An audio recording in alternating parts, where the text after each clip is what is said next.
Hey everybody, I'm really excited to be back with you guys. I am in graduate school. I have relocated from Los Angeles, California, and I am now in Savannah, Georgia. It happened so quickly that I wasn't able to talk to people. Well, let me not say that.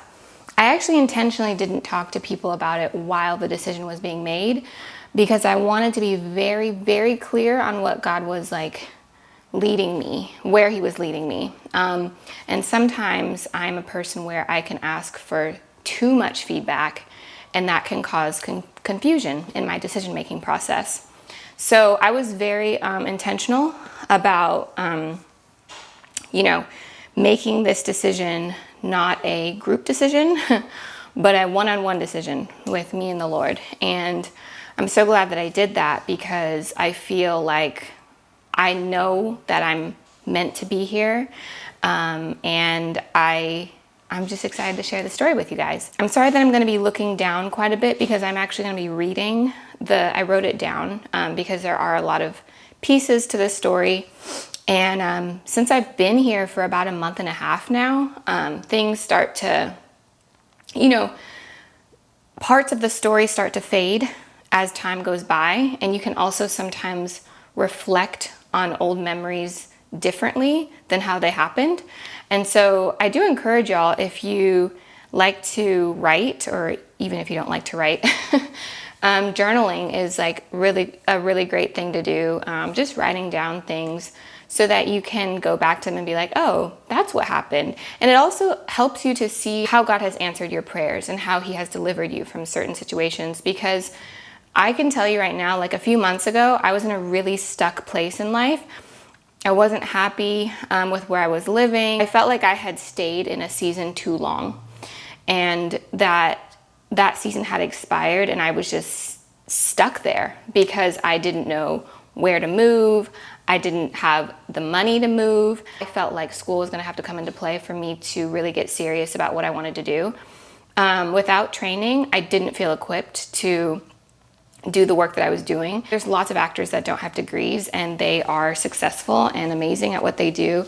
I'm a person where I feel like I need a textbook. I need a schedule. I need to feel like I'm practicing something every single day to be good at it. School that I'm at now, I did not anticipate being here, but it's exactly where I'm supposed to be, and I'm so happy I'm here. It always feels good when you give a testimony, right? Because you're praising God for what he's done in your life. Your testimony can help somebody else too. Maybe they're struggling. And also in getting into school, I am now living in an apartment, and I have an apartment, not alone, I have roommates, but this was a huge, huge accomplishment for me because I had been living with family for over 5 years. And so to feel more independent and to have more of my own autonomy and space was a really big thing for me. So let's get into this graduate miracle story. This is long. Oh my gosh, it's 5 pages. We might need to take an intermission. So I'm truly so happy to share this with you guys though. It's gonna be good. I submitted my application to the IRTAs on Christmas Day 2024. The IRTAs was an opportunity to perform 2 monologues, one classical like Shakespeare and one contemporary, in front of a panel of grad schools. Leading up to this decision, I was simultaneously taking classes at Berg Studios in Atwater Village and Pepperdine University. My mentor, Robin Larson, is an adjunct professor at Pepperdine, and I had the pleasure of being a guest student in her Shakespeare class, which had an odd number of students. I was paired with an awesome actress, Santana. While taking Shakespeare, I asked a friend of a friend, Jolene, to help me prepare for my scene work. She was a student and is now a graduate of the school that I now attend. That's how I learned that my school, SCAD, even existed. When I applied to the IRTAs, I received a reach out email from SCAD before I even auditioned. I thought that was odd. Why would they want to meet with me before even seeing me perform? Nonetheless, I replied to their interest positively and said I would put in an application after my audition at the IRTAs. For those of you who might be thinking, what are the IRTAs?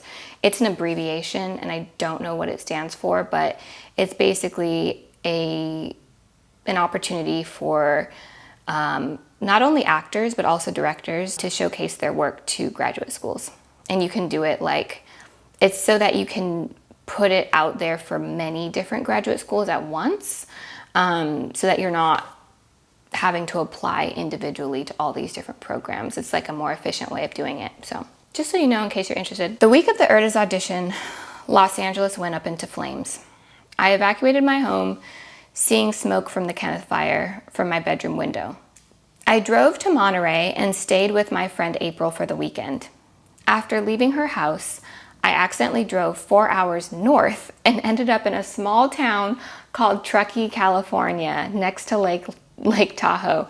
This is funny, you guys. I don't know if I was just in a state of shock, probably, but I went to visit my friend April, and after leaving her house, I somehow drove, and I don't know why my maps took me north instead of south, like to go back home. I ended up driving up, and I drove for so long, didn't even take a bathroom break. I just drove for hours without even thinking. Yeah, I didn't even realize I was driving in the wrong direction until I looked around and the surroundings were covered in snow. It's true story. I stayed in Truckee for one night. I visited Lake Tahoe, traveled back down to Southern California, arriving just in time to audition for the IRDA's that Saturday. The audition didn't go as I'd hoped, but I received some interest from London schools. I thought I might be going to London, but the schools were expensive and FAFSA wouldn't be available to me if I attended school out of the country. While at the IRDA's audition, I met another actress, Julia, who asked me what some of my dreams were for graduate school. Based on my answers, like loving Los Angeles and wanting to find a program that was free, she recommended USC as a possible good fit. She said they were holding auditions the next day. Well, I got into my head and I wasn't sure if the auditions were open to the public or invite only. Usually if I feel compelled, I'll be a little daring and I'll show up without an invite, but I clammed up. I didn't attend the audition. When I realized USC was slipping through my fingers, I became obsessed with going there. I called the admissions office and they said I could write to the dean, which I did. I got a response from one of her assistants basically saying, "Nice try again next year." I cried for about 2 days over my USC loss, but what I learned from my heartbreak was that I was desperately wanting to go back to school. And if I couldn't be a student like today, then I could be in the classroom in another capacity. So I applied for my certification as a substitute teacher. The process took ages. I was babysitting and taking other gigs while waiting for subbing to come through. During this time, I put in a formal application to SCAD. They waived my application fee, and Robin helped me tape my audition in one of Pepperdine's black box theaters. Once certified to teach, sadly, we were only 1 week from summer break. So crazy. And during that week and a half, I was a paraeducator for a 15-year-old high school student who had some special needs. The first couple days were miserable for both of us. He didn't want me there, and I was hurt that he didn't want me there. On the last day of the 9-day assignment, we prepared for his history quiz together, which was basically the only class I observed him taking interest in. He thanked me for helping him, and my heart soared. Special education gave me purpose. Summer was filled with lots of babysitting, house sitting, house cleaning, pet sitting, and an amazing 3-week stint of caregiving for a 95-year-old family friend in Hawaii. To date, it was some of the best few weeks of my life. She became one of my closest friends. We cried, we laughed until we cried. Having been an English actress for some of her life, she was supportive of my acting career. Even when her daughter suggested that she pay me to continue living with her in Hawaii, she said, "No, Aaliyah needs to go back to LA for her acting." I'm so grateful to her for taking my career seriously even before I did. She and I had many discussions about school, among other things. She agreed that school was an immediate need for me, but I was on the fence about SCAD. When I got back to LA, I made a split decision to decline SCAD's offer. I wasn't even sure why. I just felt that I wasn't excited enough to go there, and from my understanding of the financial aid package, I thought I'd be walking away with almost $80,000 in debt. And I didn't want that. At the end of the summer, I picked up more shifts as a sub in the Los Angeles School District, accepting my fate as a teacher. Sorry, it's funny. Okay, it gets good here, guys. You might laugh. I took one assignment in a middle school classroom that absolutely broke me. As soon as their teacher closed the door, the classroom erupted. It was like a movie. My little self was there, trying desperately to get control of the classroom, talking at the top of my lungs, breaking up fights, asking them to sit down 20 million times, trying to harangue the boys and keep the girls off their phones. It was a mess. And just to say, the kids were not trying to hurt each other. They were fighting, but it was like roughhousing the boys.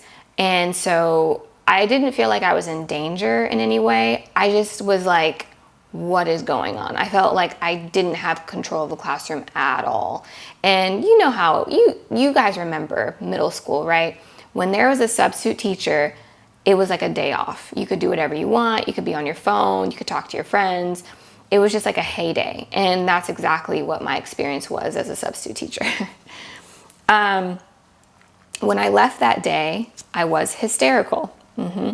I called my mom. What am I doing? I said, I had an opportunity to go to school to study the thing I actually want to do, and I turned it down. Why on earth would I do that? But I didn't do anything about it at the time. That evening, I went to dinner with a fairly new friend, Janelle. She treated me to a birthday dinner and dessert. I shared with her about the last 2 years of my life, the back and forth in my career and in my romantic relationships.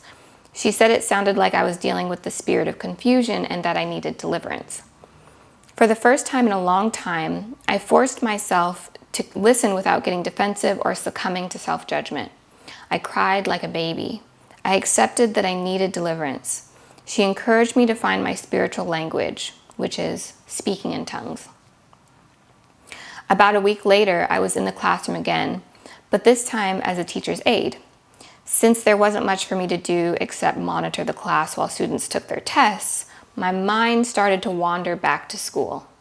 I stepped out 2 minutes early and I called SCAD's admissions counselor, Scott.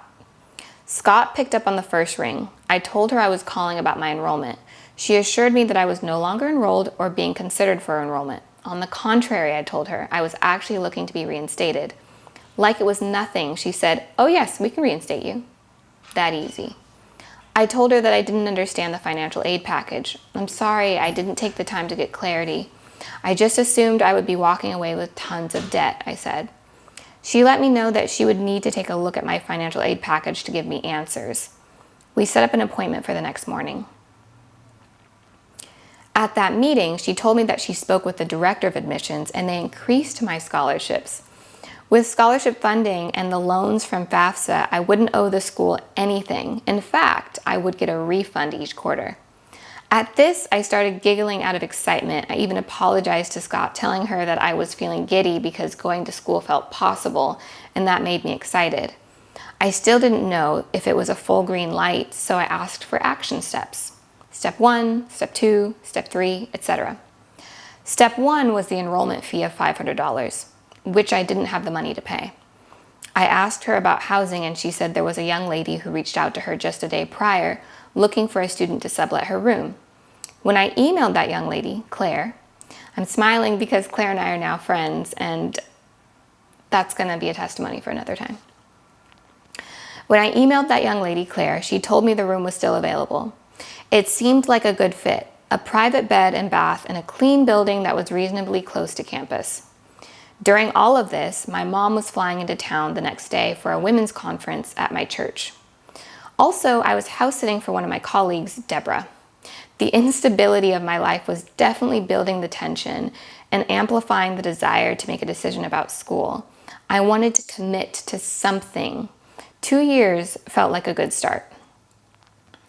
So just to clarify, the program that I'm in is a 2-year program. So I was like, I want to commit to something, and I feel like because my life was a little all over the place, I felt like if I could make a commitment to a 2-year program, that would be a good, healthy thing for me.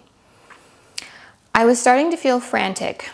You know when you want something badly and you feel like you have to hustle for it? That's how I felt. At that moment, God reminded me to go back to the steps in my notebook. So I did, beginning with a fast. When my mom arrived in LA on Friday, she was excited and eager to take me to dinner. Being as broke as I was, I was eager to accept, but I couldn't. I'm fasting for clarity on a decision, I told her.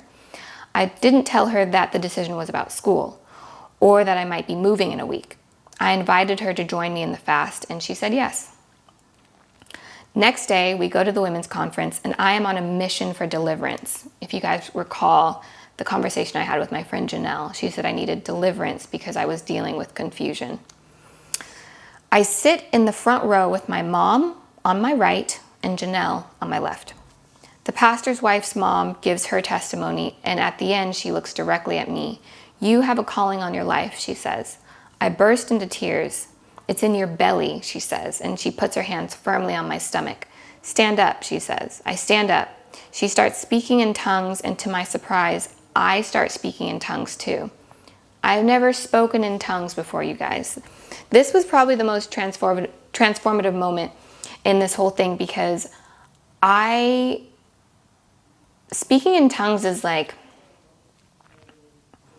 I don't know how to describe it, but it feels like freedom, because you're talking with God in a language that no one else can understand. And it kind of feels like you've reached this level of, I don't care what people think about me either, because speaking in tongues is a little weird. And when you're doing it, you're just in it, just with the Lord. So there's a level of like self-consciousness that is like broken off of you. And self-consciousness is something that I've dealt with a lot in my life, just feeling like I think too much about what people think about me. So this was a really big thing in my story. So this woman who's leading this women's conference, she then reads a poem titled Daddy's Little Girl. It speaks directly to my fatherless childhood experience and how God stepped in as the father I needed.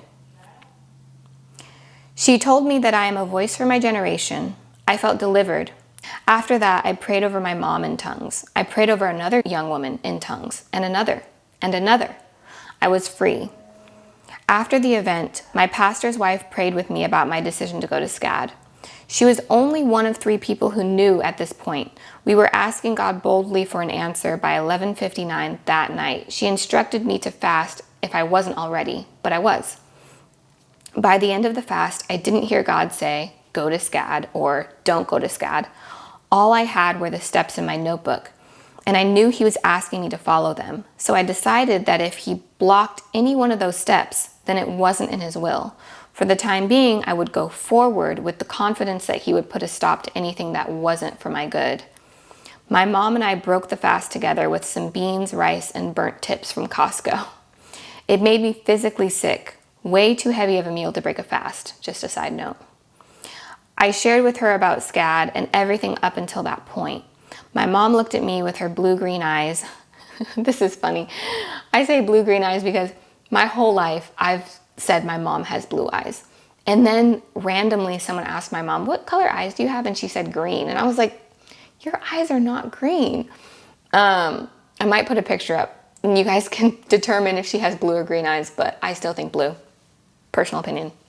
My mom looked at me with her blue-green eyes and said without hesitation, I will pay your enrollment fee. I believe in you. That was the first step on my list. On Sunday, I applied for the sublet apartment. I was incredibly anxious, knowing my income was nowhere near what they wanted, and I had crap credit. My chances were slim. I was approved the very next day with a cosigner. I had actually asked my cousin to be my cosigner days earlier, and she agreed right around the time that my application was approved. Even though doors were opening, I was scared. My mom was flying back to Seattle, and I didn't want her to leave because I knew that the next week would be one of the unknown. The plan was that she would fly back the next weekend with my brother to get my car and drive it to Washington. I offered my mom my car because she needed one badly. Being an airline employee and sometimes getting off shifts at 1 a.m., which is not when you want your 53-year-old parent with knee pain on public transportation. By Thursday, we were only a few days from the start of classes and I didn't have housing. My cosigner hadn't signed her portion of the lease and I didn't have the first month's rent. I felt like a scam artist. How could I apply for something I couldn't even afford? I went to work praying to God. When I left work, I had an email from Claire, and it said, "Hey, I just wanted to check in and see how you were doing. I wanted to give you my number as well so that it's easier to contact me if you need. I also wanted to mention that we paid the rent for September, so your first month there is free, if that is any incentive, LOL. I really appreciate how much we have been communicating, and let me know if you need any more information." Incentive? It was my answer to prayer. The steps were being met. When I woke up on Saturday morning, I panicked because my co-signer still hadn't signed her portion of the lease. It's so funny how, just a side note, how God can be answering our prayers and we still, like, for some reason, like, I even apologized to God at one point. I was like repenting to him for my small faith, because even after I found out that my first month of rent was free, which is insane, I still had doubts. I still thought, this might not happen, you know? But I apologized to God because I was like, you've done so much already. I'm sorry that I still have such little faith, still, you know? But that was honest. That was just how I felt, you know? Even though doors were opening, I still felt like maybe this door won't open, you know? And we can be like that sometimes. I had witnessed miracle after miracle at this point, so I'm not sure why, yet again, I had small faith. There it is. I had to ask God for forgiveness after he had shown me multiple times that he could meet my needs soon after the lease was signed. I made breakfast for my mom, my brother, and myself. I cleaned the house. My bags were packed from the night before. My mom and I were arguing, unfortunately, but in the words of my friend April, it'd be like that sometimes. I drove 30 minutes to my church where the pastor, his wife, and my friends Jasmine and Vera covered me in prayer for my next chapter. By 10 p.m. that night, I was boarding a plane to New York City and then to Savannah, Georgia. To close all of this out, I'd like to say two things. The power of prayer is the moral of this testimony. Housing was never one of the steps. Accidentally, I left it off the list, which reminds me of another instance of faith just weeks prior when I was shopping for some necessities. The last thing on my list was face wash. God had challenged me not to go get the face wash. Since I like to check boxes, this frustrated me, but I listened and I drove home without my face wash. That same night, my cousin knocked on my door asking if I wanted some face wash. The same was true with my housing. Since it wasn't on my list, God fulfilled it for me. I didn't have to hustle for it or pay for it. It was just granted like a gift. That is my testimony of getting into graduate school and ending up here in Savannah, Georgia, and getting my master's, working towards getting my master's. I'm almost done with my first quarter of school. I'm in my 7th week here, and so that means we have roughly 3 weeks left in the quarter. And I'm absolutely loving it here. Has there been ups and downs? Yes. Just because you are where you're meant to be, there are still going to be things that come up that, you know, kind of ruffle your feathers or that are straight up hard. You know, I have experienced some, what I believe to be spiritual attacks while being here. And so it has not been easy, but it has also felt really peaceful at the same time. This isn't the end of the story by any means, but it just shows you how God can order your steps. And sometimes you can get really hung up on what is the right decision, and you get frantic, like, should I go or should I not go? Is this the right thing or is this? And it's because you're so worried, or at least for me, I'll speak for myself. I'm so anxious about making the wrong decision that it can paralyze me. But if you have steps written down of what you're supposed to do, and you might be like, well, how do I know what those steps are? You know, I just so happen to have action steps from my admissions counselor that I could follow, and that really, really helped me. And I felt like God was telling me to follow those steps, you know, and I didn't do them out of order. Even if I wanted to go out of order, I would remind myself, no, you have not completed step 2 yet. You have not completed step 3 yet, so you cannot go down to step 6. So that was the way that I could bring order into my day-to-day faith walk instead of doing things chaotically, because I don't think God is a God of chaos. I think he does do things in a way of order. And I'm not a biblical scholar, so I'm not speaking like, oh, I know this for fact, but I am speaking from my experience. So I hope this has been helpful. Love you guys, and I hope you have a good day. All right, bye.